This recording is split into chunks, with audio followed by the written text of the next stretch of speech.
একজন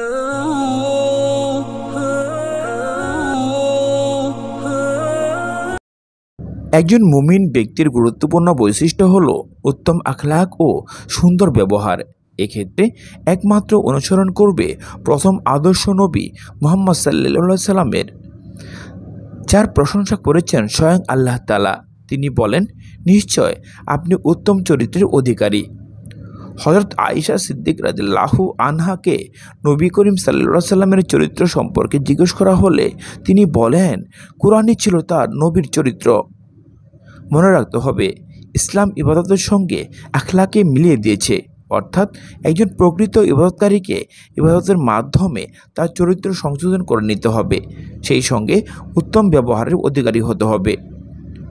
প্রকৃত মুসলিম ইলম ও প্রজ্ঞার অধিকারী হবেন এবং এর উপর জীবন অতিবাহিত করবেন। তিনি অন্যদের সঙ্গে এমন ব্যবহার করবেন যেমন ব্যবহার অন্যদের থেকে আশা করেন। অন্যদের ভালোবাসবেন, তাদের কল্যাণ কামনা করবেন, তাদের জন্য কল্যাণের দোয়ার পাশাপাশি এমন কাজের প্রতি আহ্বান করবেন যা তাদের জন্য দুনিয়া ও আখিরাতে কল্যাণ বয়ে আনে।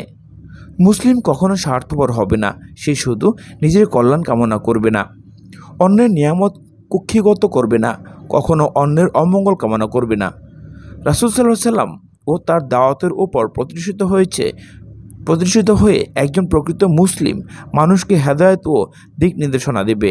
আল্লাহ তাআলা বলেন, তোমরা সর্বশ্রেষ্ঠ জাতি, তোমাদের মানুষের কল্যাণের জন্য বের করা হয়েছে। তোমরা মানুষকে সৎ কাজের আদেশ করবে এবং অসৎ কাজে বাধা প্রদান করবে, আর আল্লাহর উপর ঈমান রাখবে। আল্লাহ তাআলা ভালো কাজের উৎসাহ প্রদানে বলেন, ওই ব্যক্তির চেয়ে উত্তম কথা আর কার হতে পারে যে মানুষকে আল্লাহর দিকে আহ্বান করে এবং নিজেও নেক আমল করে আর বলে, আমি মুসলিমদের একজন।